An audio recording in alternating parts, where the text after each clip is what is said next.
मैंने कहा मेरा हाथ छोड़। क्यों बताऊं मैं तुझे?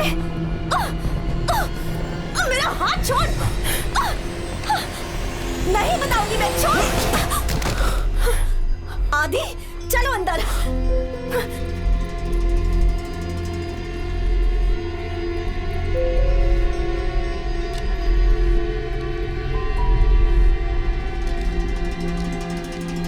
तुम्हें वहां बीच में पढ़ने की क्या जरूरत थी?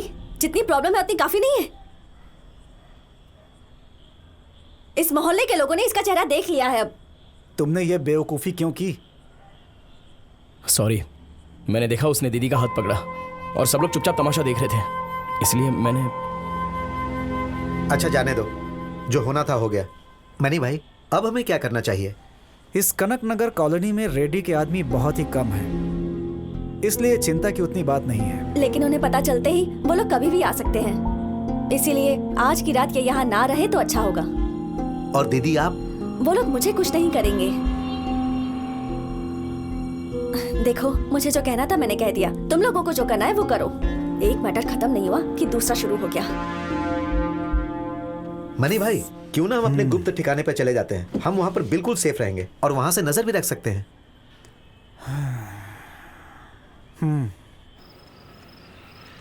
यह है हमारा गुप्त ठिकाना। वो शराब पीने की जगह है और यहाँ से हम अपना फ्लैट भी देख सकते हैं। इसके नीचे ही मनी भाई का फ्लैट है। इन्होंने अपना फ्लैट भाड़े पर दिया है। इनका कमरा उधर है, ये यहीं रहते हैं। आपकी फैमिली कहाँ है? ओह, मेरी कोई फैमिली नहीं है। अपना कहने के लिए मेरी एक बेटी है, वो विदेश में नौकरी करती है, नर्स है वो। तुम पूछना क्या चाहते हो मैं समझ गया। तुम सोचते होगे मेरी ये हालत क्यों है। उसे पढ़ाने के लिए मैंने लोन लिया था।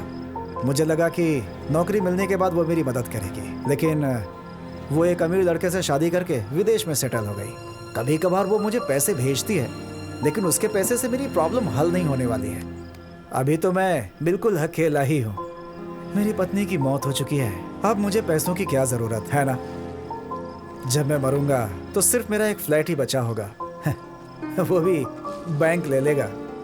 और वो रेड्डी का हेडक्वार्टर है। ठंडी आपको चाहिए? नहीं, मुझे भी नहीं चाहिए। 35 साल पहले नारायण रेड्डी इसी बैंक में नौकरी करने के लिए आया था। उस वक्त उधर एक छोटी सी फाइनेंस कंपनी हुआ करती थी। तब उसका नाम सिर्फ नारायण था। जब उसने अपने मालिक चंद्रहास रेड्डी की बेटी से शादी की तो वो तरक्की करने लगा। ये उसकी काबिलियत थी जिसकी वजह से उसकी छोटी कंपनी आज इतनी बड़ी हो गई। उसका सिर्फ एक ही बेटा था क्या? 10 साल पहले उसकी पत्नी की मौत हो गई थी। तो ये सिद्धार्थ और जयंत कौन है? वो दोनों उस बैंक में नौकरी करते हैं। सिद्धार्थ जो है वो रेड्डी के साले का बेटा है और जयंत रेड्डी के दूर का रिश्तेदार है। उन दोनों के बीच भी कुछ मुकाबला चल रहा है। सिद्धार्थ रेड्डी का मैटर संभालता है और जयंत रेड्डी के बेटे का मैटर संभालता था। मैंने कोई गलती नहीं की, फिर वो जयंत मुझे फंसाना क्यों चाहता है? रेड्डी के बेटे की मौत जय कृष्णा की वजह से हुई। अगर ये बात उसे पता चल गई तो रेड्डी उसे छोड़ने वाला नहीं है। बस उसी डर से वो तुम्हें फंसाना चाहता है। मतलब वो रेड्डी को भटकाने की कोशिश कर रहा है? अगर ऐसी बात है तो रेड्डी को सच बताना काफी है। ऐसा हो तो सकता है, मगर उसे बताएगा कौन? उसका एक रास्ता है। उस दिन एक लड़की वहां मौजूद थी, अंजना। वो मेरी पहचान वाली है। वो उसी बैंक में काम करती है। जब वहां पर हादसा हुआ था तो वो भी वहां मौजूद थी। अगर अंजना हमारी मदद करेगी तो कैसा होगा? सोचने वाली बात तो है।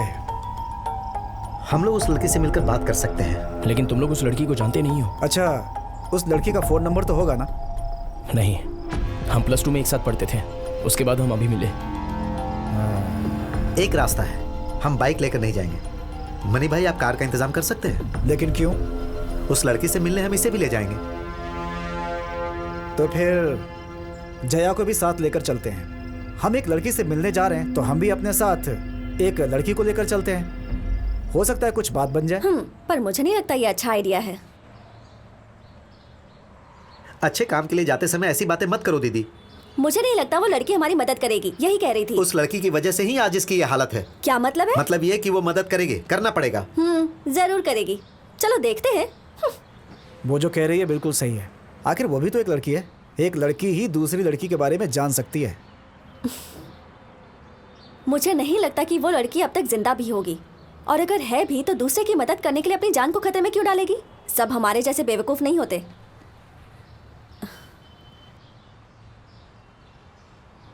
तुम बिल्कुल फिक्र मत करो आदि, मैंने ये सब ऐसे ही बोल दिया।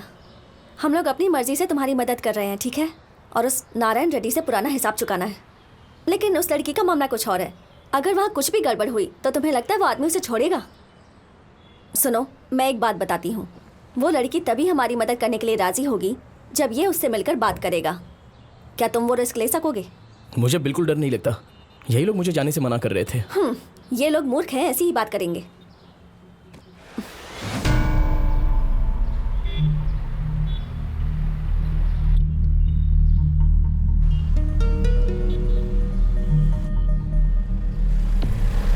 हे, वही लड़की अंजना है। हाँ?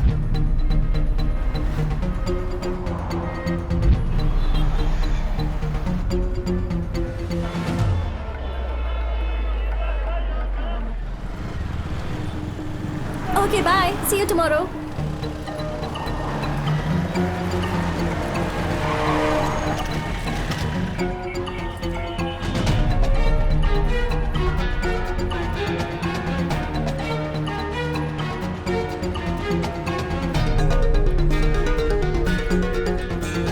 अंजना। अंजना, मुझे तुम्हारी मदद चाहिए। आदि, मैं तुम्हारी मदद करना चाहती हूँ लेकिन मैं कुछ नहीं कर पाऊंगी आदि। उसके दिमाग में कुछ और ही चल रहा है। उस हादसे के बाद भी वो मुझ पर नजर रख रहा है। लेकिन क्यों? उससे विश्वास नहीं होता कि हम दोनों एक दूसरे को पहले से नहीं जानते हैं, इसलिए उसको मुझ पर शक है। वो यहीं कहीं होगा। मेरी समझ में नहीं आता मैं क्या करूं। I am trapped. रेड्डी से अकेले में मिलना हो सकता है क्या?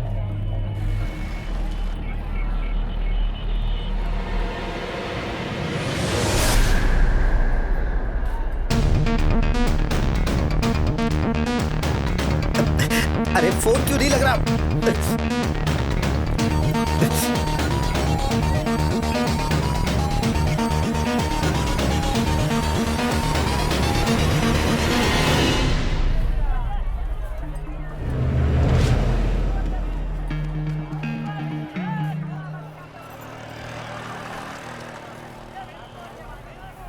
तुम कौन हो?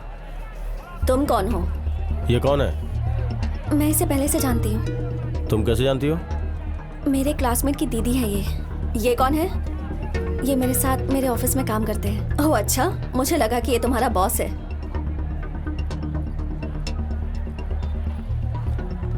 ठीक है, अब मैं जाती हूँ।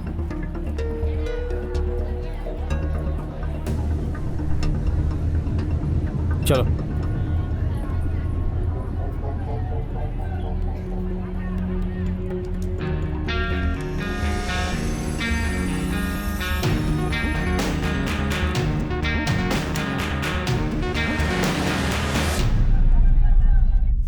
अंजना को गलत नहीं कह सकते हैं डैड।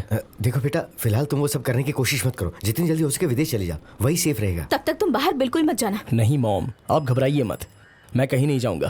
और मॉम, नादिर को इसके बारे में मत बताना, नहीं तो सब लोग इधर चले आ जाएंगे। फिर खतरा और भी बढ़ जाएगा। हमने किसी को कुछ नहीं बताया है। इस कॉलोनी में भी कोई कुछ नहीं जानता है। नादिर ने तुम्हें कॉल किया था और जब तुमने उसका कॉल नहीं उठाया तो उसने यहाँ कॉल किया। मैंने उससे कहा कि तुम्हारा फोन खराब हो गया है और तुम रॉय के साथ बिजी हो। शरद का कॉल आया था, उसने तुम्हें फोन करने को कहा है। ठीक है, उसके बारे में चिंता मत करो, हम सब संभाल लेंगे। तुम उधर सेफ तो हो ना? हम लोगों को बस इसी बात की टेंशन हो रही है। आदि मुझे जरा फोन दो। डैड, मैं बाद में कॉल करता हूँ। आदि, शरद ने अर्जेंटली कॉल करने के लिए कहा है। कौशल्या दीदी बताने आई थी। शायद बहुत देर से ट्राई कर रहा होगा, बिजी होगा। मुझे इनकमिंग अलर्ट भी नहीं मिला। वो सर्विसेज फालतू फोन में नहीं है।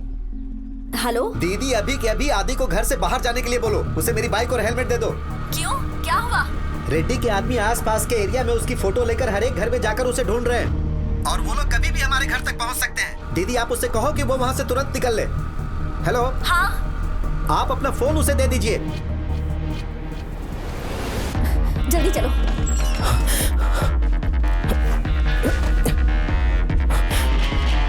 लो हेलमेट लो। सीधे जाकर राइट ले लेना, फिर वहीं से आगे जाना।